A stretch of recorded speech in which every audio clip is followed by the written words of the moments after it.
Davis. Well, I'm very grateful for the opportunity, Acting Deputy President. Just indicate in relation to this attendance for compliance with OPD 208 and which I'm informed was originally 119. Thank you. That Minister O'Neill provided documents in response to Senator Bragg's order 119 on the 19th of December. Some information was redacted as it disclosed cabinet deliberations. That's the way that the Westminster system works, Senator Bragg. I want to be clear here. We, as a government, have complied with more orders for production of documents in one term than any Australian government in the history of the Commonwealth. That includes an order moved by Senator Bragg, who was requesting a congratulatory letter. Now, I'm very happy to provide Senator Bragg with a congratulatory letter. On ministerial letterhead, I'm happy to say to him, congratulations, Senator Bragg, for staying on the coalition front bench over the course of the last period. Not everybody was afforded that opportunity in this game of sort of snakes and ladders with no ladders, except the ladder of opportunity that Senator Bragg ascends. Senator Bragg. Point of order. Acting Deputy President, I think everyone knows this is a very long bow. I don't think these issues are germane to the... There is no point of order. Minister, you have the call. And, well, what I won't do is move on to Senator Sharma and his extraordinary rise through this process. Minister, I remind you to put your remarks through the chair, please. Thank you very much, Acting Deputy President. So I won't reflect, Acting Deputy President, upon all of the sort of snakes and ladders, snakes and snakes game that's gone over there and the dramatic reversals of fortune that have happened for some and not for others.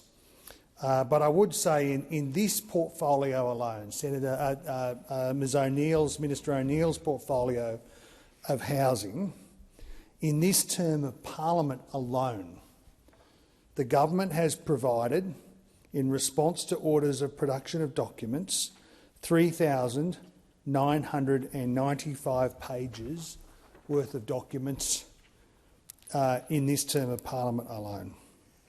That is, in terms of the number of pages, 62 times the number of pages that there were in the Liberal Party review, conducted by Sir Nicholas and Prue, who tried to speak truth to power. Well, it's the number of pages, Senator. Like you really. Senator Bragg, Minister. Point of order, Acting Deputy President. I fail to see how the minister canvassing another political party's internal review has anything to do with the matter before the Senate. There is no point of order, Minister. You have the call. Well, I do reflect upon the number of pages that we've provided and the direct relationship to the number of pages that there are in the Liberal Party review that Mr Taylor sought so hard to stop you all seeing. Minister, resume your seat, please. This is going to be a long debate. Senator.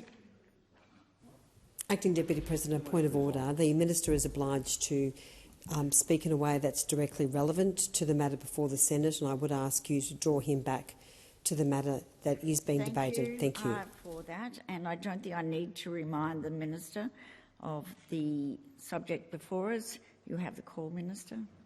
And indeed, that same review said that the Liberal Party needed to, in quotes, have serious reform in housing.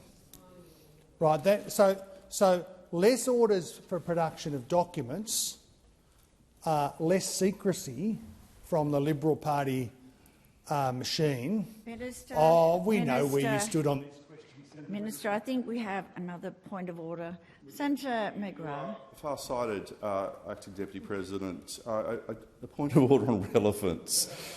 These debates can be wide-ranging, but the minister is nowhere near the topic at hand. I would ask you to bring it back to the debate, please. Thank you, It is a wide-ranging debate, as it always is in this place, and I will give the call back to the Minister and ask him to continue with his contribution. And indeed, the first part of learning that you've got a problem is being able to tell yourselves that you've got a problem. Senator. And instead of learning the lessons, we see more negativity, more extremism. Well, indeed, Senator. Indeed, why didn't the Liberal Party Senator release the McGrath. documents? Why didn't they do that? McGrath. You know, there will be. Look, I don't want to spend any more time this afternoon on this question because we have years in front of us. On this review. McGrath. We'll all learn lessons from it. We will. I'm not sure you will, but we will. We will learn. We'll adapt. We'll moderate our approach, and we'll get right into it. This order for production of documents was complied with in December. It has been complied with. Senator Bragg notes in this motion that he says that the Prime Minister has previously referred to the conducted modelling in public forums. Oh, he should have said fora. I was criticised for my sort of syntax earlier on. Probably fora. Fewer instead of less, that's true. And the Senator Bragg claims that this makes the Minister's PII claim irrelevant. Well, Thank you, Minister. I'll help him out here. Thank you, Minister. It's about contingent Your time, liability and not as home much price as we've impact enjoyed modelling. your contribution, your time's expired. And I remind senators on the left, with continual interjection, you are then going to get a response for that. So, Senator Bragg, we endeavour to hear you in silence. Well, I mean, I'm happy to have interjections if they're going to aid the debate, but I make the point in taking note of the Minister's explanation, if you could call it an explanation. Are you moving to take note? I'm moving to take note of this explanation, if you could call it an explanation. I mean, what it really was a continuation of the government's obfuscation across the board. And it doesn't matter whether it's FOI or whether it's answers to questions on notice or whether it is the orders for production, the government is refusing to provide the information. And frankly, it is offensive to the taxpayers to hear the Minister come in here and spend most of his time on the explanation, making jokes which may in some ways be funny about the Liberal Party's review. It has nothing to do with the matter before the Senate. Now, the reason that we have this OPD before the Senate is because the Prime Minister of Australia has been citing data to support his position. According to the Treasury, he says, the prices would go up by 0.6% as a result of Labor's massive expansion of the Home Guarantee Scheme, aka 5% deposits.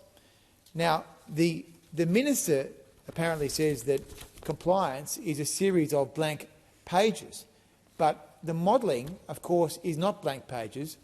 The modelling would be a series of numbers with a series of assumptions and risks. And this modelling was, of course, an afterthought.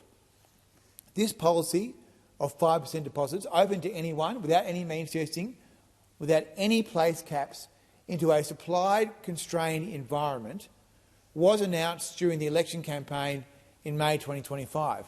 Now, it was only in July that the government decided, maybe we should get some modelling to see whether or not this idea is going to force prices to change.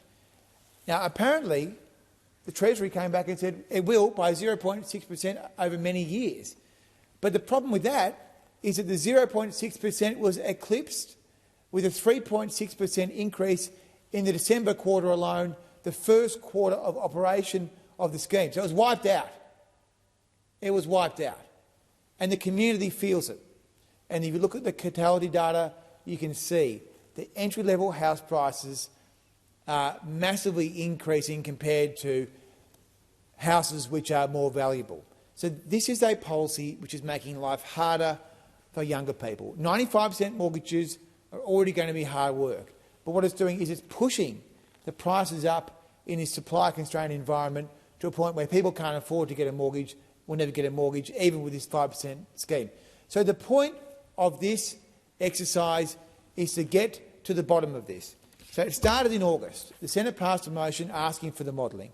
In September, I wrote to the minister asking for the answer.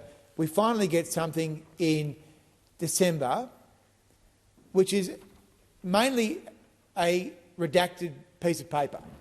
4 or 5 pieces of paper, 95% of which is totally redacted and covered up.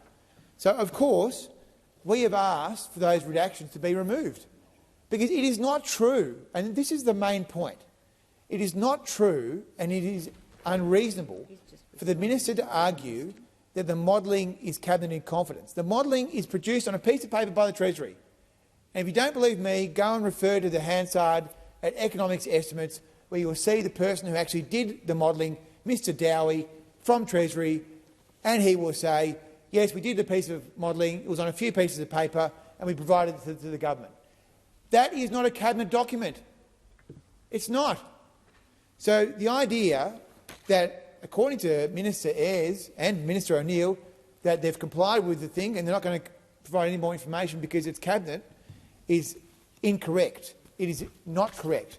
So, effectively, if the government thinks this is the end of the road on this process of trying to get to the bottom of the 5% modelling, then they are mistaken, because we will never give up on using the powers of the Senate to get the documents that we're supposed to get. We're not doing it for ourselves, we're doing it because that's our job. Our job is to get to the bottom of things, to expose maladministration, to consider the documents that are given to the executive to make decisions. In this case, the executive have made the wrong decision. The policy is flawed and wrong, and it may have been based on modelling which is completely flawed, and it should be released. It is not a cabinet document. It must be released. I thank the crossbench for their forbearance and their support, and I indicate that we will continue working on this until we get to the bottom of it, so stay tuned.